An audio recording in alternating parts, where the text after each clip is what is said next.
MG Listener, pemilu 2024 memiliki tantangan berat dan kompleks.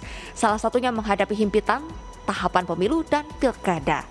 Hal ini patut disiapkan sedemikian rupa oleh penyelenggara pemilu yang baru sehingga pelaksanaan pemilu dan pilkada berada dalam koridor demokratis dan integritas. Untuk membahasnya lebih lanjut, kita akan mengulas langsung bersama dengan KPU terpilih Muhammad Afifuddin.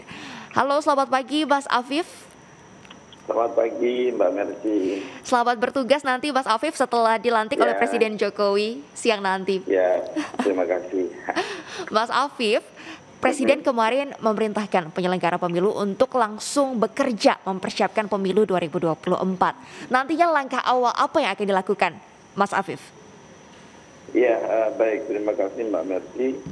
Tentu kami sudah mempersiapkan semuanya, bahkan sebelum pelantikan istilahnya, apa-apa yang sudah dibahas dan disiapkan oleh komisioner periode sekarang yang kemarin itu sudah kita bahas juga untuk segera kita konsultasikan dan kita bahas di Komisi 2 DPR RI rencananya besok. Jadi setelah dilantik kita langsung bekerja.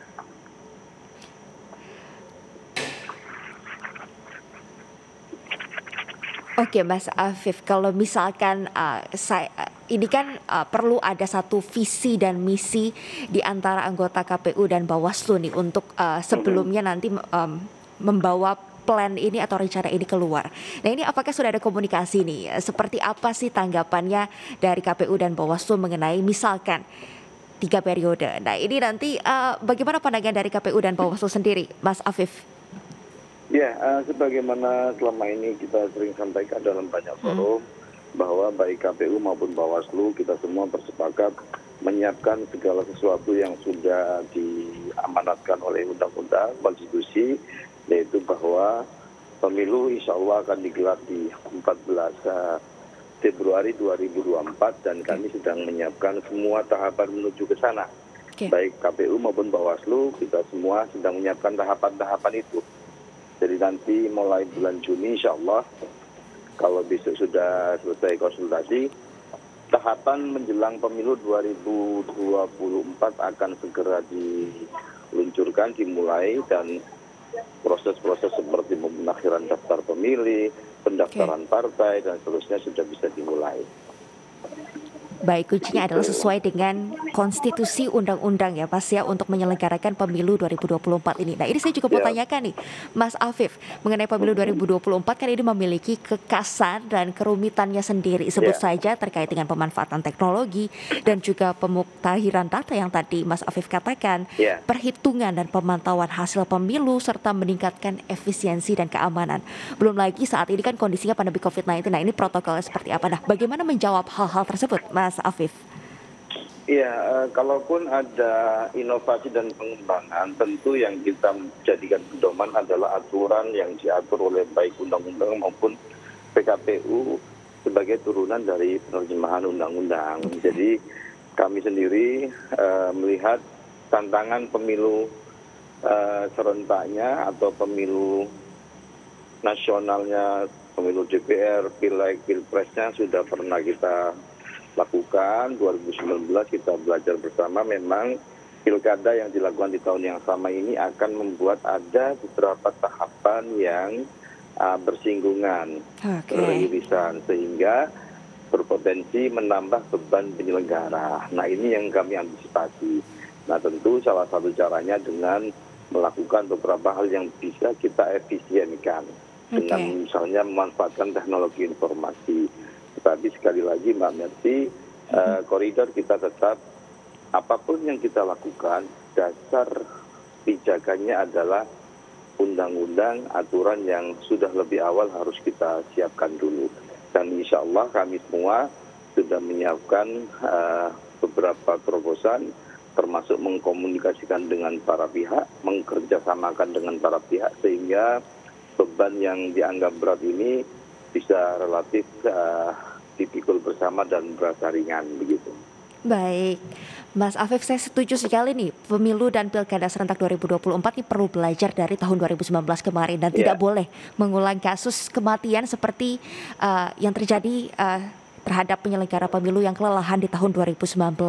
Dan seperti apa ya, menghadapi hal ini, Mas? Tadi katanya ada penggunaan teknologi informasi supaya lebih ya. efisien. Ini ada apa lagi, Mas Afif? Bisa dijelaskan? Ya, misalnya proses-proses penghitungan suara yang selama ini menjadi salah satu tahapan yang agak lama begitu. Publik kita semua mengetahui hasil dari proses pemilu biasanya agak lama. Hmm, Ini kan teman-teman periode ini sudah membuat sirekap. Tinggal bagaimana ini lebih dimaksimalkan, termasuk pijakan-pijakannya lebih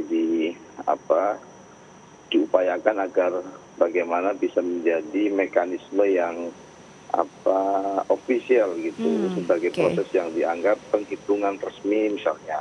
Tentu kami akan konsultasikan ide, usulan dan simulasi yang sudah dilakukan teman-teman periode ini. Hal-hal yang sudah baik pasti akan kami lanjutkan. Hal-hal yang belum maksimal kami upayakan untuk lebih baik lagi di periode sekarang. Baik, Mas Afif, kalau tadi menggunakan teknologi informasi supaya proses pemilu ini lebih efisien, berarti ini masalah keamanannya seperti apa nih, Mas Afif? Ya, kalau persoalan di teknologi ini kan kadang-kadang urusannya di keamanan di Hmm, dunia teknologi informasi lah ya, ada hacker dan seterusnya. Tentu kami harus betul. berkoordinasi dengan Menkominfo dan seterusnya. Baik, Ini yang menjadi titik penting bagi kami untuk meyakinkan publik bahwa apapun yang kita lakukan dengan penggunaan teknologi ini hanya soal cara hmm, dan tidak akan merubah proses bagaimana masyarakat menggunakan hak pilihnya. Kemudian suara ini dikonversi, pilihan ini dikonversi menjadi suara, suara itu menjadi kursi, yang itu menjadi implementasi dari suara rakyat yang kemudian terkonversi ke kursi-kursi anggota dewan, ke presiden terpilih. Ini yang harus kita maksimalkan kepercayaan publik juga. Jadi kami kalau tidak mendapat kepercayaan publik tentu ini menjadi tantangan yang luar biasa yang harus kita antisipasi. Bahwa pemilu ini hajatan kita bersama, baik. kerjasama masyarakat dan publik menjadi sangat penting untuk menyukseskan pemilu 2024 ini. Oke, Mas Afif. Nah, Mhm. rekrutmen nih selanjutnya untuk penyelenggara pemilu akan menjadi tantangan awal yang akan dihadapi oleh KPU dan juga Bawaslu nih, Mas Afif. Ini bagaimana di Ya, rencana untuk rekrutmennya dan bagaimana cara menghadapinya? ya kebetulan Mbak Mercy kalau Mm-mm. KPU itu mulai ada rekrutmen atau akhir masa jabatan jajaran teman-teman provinsi jika tidak salah di awal 2023. Oke. Pandangan kita sebenarnya masa akhir jabatan teman provinsi dan kabupaten kota ini tidak seragam. Bahkan Oh, oke. diantaranya akan sangat mendekati dengan hari pemilihan atau hari H pemilu. Tentu ini tantangan kita yang memang selama ini terjadi. Ketidakserentakan ini membuat kadang-kadang konsentrasi kita sudah menjelang pemilihan masih disibukkan dengan Oke. rekrutmen dan pergantian pimpinan provinsi dan kabupaten kota. Ini juga akan kita konsultasikan ke jajaran misalnya Komisi 2 di DPR Hmm, dan juga pasti kita akan bahas bersama dengan teman-teman di KPU bagaimana mm-mm. jalan terbaik untuk mengantisipasi dan semuanya dilakukan dalam koridor tidak melampaui, tidak melanggar aturan yang sudah ada gitu. Baik, kalau usulan dari KPU sendiri seperti apa, Mas Afif, untuk menghadapi rekrutmen yang ini waktunya akan berbeda-beda, bahkan ada yang menjelang pemilu nanti, Mas? Ya, kami belum membahas secara spesifik itu Mbak, karena Oke. memang ya yang paling kita siapkan kemarin yang sudah kita bahas itu rencana peraturan soal tahapan. Tahapan Oke. ini yang mengatur kapan pendaftaran partai, kapan verifikasi dan seterusnya. Kemudian yang kedua soal PKPU verifikasi partai politik, bagaimana partai diverifikasi, bagaimana cara mengambil sampel orang-orang yang dianggap pengurus dan seterusnya. Dan yang Oke. ketiga soal PKPU pendaftaran pemilih yang menjadi basis kita untuk menyatakan berapa sih jumlah pemilih kita ini untuk Oke. pemilu 2029, 2024. Oke. Tahapan Ya. pemilu ini dimulai kapan, Mas Afif? Apakah betul bulan Agustus mendatang, Mas? Insya Allah bulan Juni kalau nggak salah ya. Juni. Tinggal besok kita kan ini sifatnya masih draft, jadi besok kita konsultasikan sebagaimana rute dari seluruh pembahasan PKPU, kita konsultasikan ke Komisi 2 untuk Baik. kemudian harapannya segera kita bisa undangkan dan kita akan pakai sebagai pedoman kita. Baik, apakah Mas Afif dan juga anggota KPU lain ini optimis Mas seluruh tahapan akan sesuai tepat waktu Mas? Insya Allah Mbak, insya Allah kita semua optimis. Kenapa? Karena pertama relatif kita punya persiapan setelah dilantik ini. Kalau kita bandingkan dengan periode 5 tahun yang lalu ketika saya di Bawaslu, ketika pelantikan dilaksanakan begini, Undang-Undang 7 itu belum diundangkan.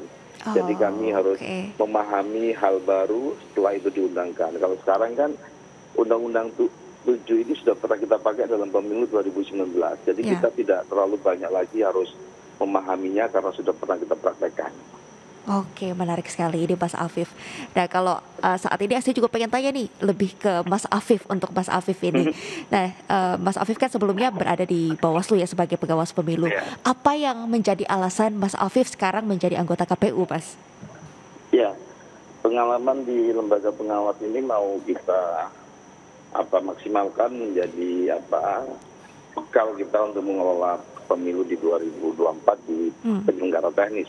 Tentu di pengawasan kita mempunyai catatan dan jejak-jejak yang harus kita maksimalkan. Harapannya kemudian sinergi ini terbentuk dan juga komunikasi antara KPU dan Bawaslu bagaimana bisa lebih landai, bisa lebih sinergis, dan akhirnya beban pemilu yang kita anggap berat ini bisa kita pikul bersama-sama. Toh yang diurusi sama Mbak, pemilu juga, apakah Bawaslu maupun KPU. Betul. Baik, begitu. Mas Afif, apa harapannya ini yang ingin disampaikan kepada masyarakat dan juga pendengar MJ Listener terkait dengan pemilu 2024 nanti, Mas Afif? Iya, Mbak Mercy, MJ Listener, saya kira kita menyadari betul tantangan pemilu 2024 ini di tengah era post-truth, bagaimana publik kadang-kadang susah sekali melakukan klarifikasi, verifikasi atas informasi yang beredar.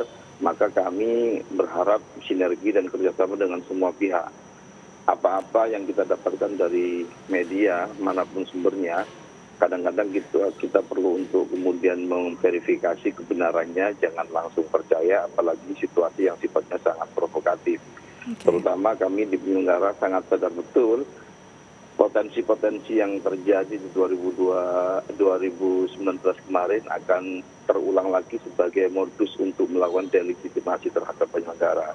Tentu tanpa kepercayaan publik, tanpa support, dukungan teman-teman masyarakat dan juga teman-teman media, kita akan berat mengemban beban ini. Jadi kami berharap support dan dukungan dari Mbak Mercy, MJ Listener, dan semuanya lah. Mulai hari ini kan Mas Afif. Kita akan terus dukung dan kawal pemilu 2024, Mas Afif. Sukses terus, terima kasih sudah membahasnya bersama dengan MJ Listener, Mas Afif. Selamat bertugas dan juga selamat dilantik nanti siang, Mas Afif. Sukses dan sehat selalu ya, Mas Afif. Ya, terima kasih. Selamat pagi, MJ Listener. Assalamualaikum.